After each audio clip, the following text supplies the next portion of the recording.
Il y a plus de 100 ans, des habitants d'un pays appelé la Hollande découvraient une technique indonésienne consistant à imprimer des motifs sur du tissu à l'aide de la cire au wax. Le vocable wax signifie cire en anglais. Ces Hollandais imprimèrent donc de très beaux tissus qui intéressèrent les gens à travers le monde et plus particulièrement votre arrière-grand-père maternel, le père de Mama Ina, l'intrépide et élégant soldat Zongo Dembuya. Zongo Dembuya faisait partie d'un contingent d'Africains envoyés en Europe pour combattre aux côtés des puissances coloniales. De retour au pays, ce sont ces soldats qui vulgarisaient le pagne hollandais en Afrique. Mais au début, les créateurs du wax ne font pas encore de bonnes affaires. C'est plusieurs décennies plus tard, au moment où quelques femmes, parmi lesquelles votre grand-mère, s'emparent de l'initiative, que les ventes du wax hollandais explosent. Initialement, elles ne sont que de simples revendeuses d'un pagne produit en Hollande, mais quelque temps après, elles deviendront de véritables partenaires pour les firmes européennes du tissu. Je m'appelle Balana Yvette Toby, je suis de nationalité camerounaise, je suis professeur de littérature et des civilisations africaines à l'université de Douala au Cameroun. Mes enseignements et mes travaux de recherche portent sur des sujets aussi variés que l'écologie, la sexualité, le discours politique, la femme, tels qu'ils sont inscrits dans les littératures d'Afrique subsaharienne et du Maghreb, dans une double perspective anthropologique et sociologique. Je suis par ailleurs écrivaine, avec à mon actif 3 recueils de poèmes et un roman.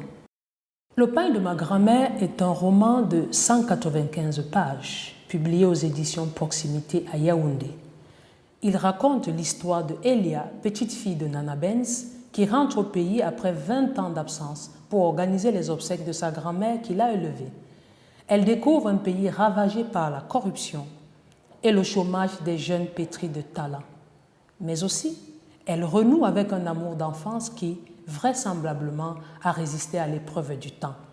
Entre rester ou repartir aux États-Unis, Elia doit surtout découvrir le mystère du pagne de sa grand-mère, une quête qui lui permettra de nous conter l'histoire fabuleuse de l'émergence et du déclin de la corporation des Nana Benz, ces femmes africaines analphabètes, dans leur majorité, devenues par la vente du célèbre pagne africain wax des femmes d'affaires multimillionnaires.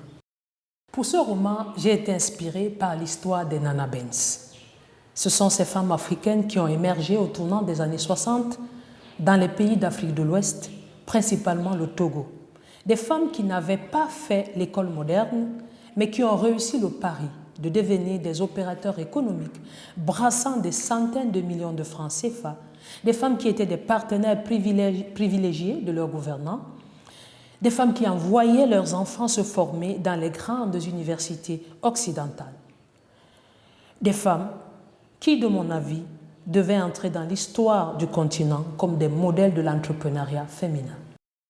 Le message que je veux transmettre à travers le pagne de ma grand-mère est le suivant.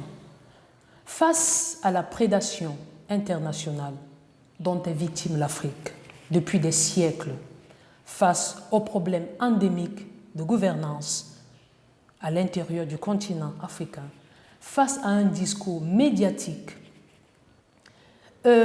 publicitaire, insidieux, qui continue à présenter l'Afrique comme un continent de misère, incapable de se prendre en main, l'art en général, la littérature, le théâtre, le cinéma en Afrique doivent mettre en exergue des modèles endogènes, des histoires merveilleuses, des réussites inspirantes, car plus qu'on ne le croit, les jeunes générations sont sévrées d'éléments positifs de leur histoire et c'est une enseignante qui vous parle.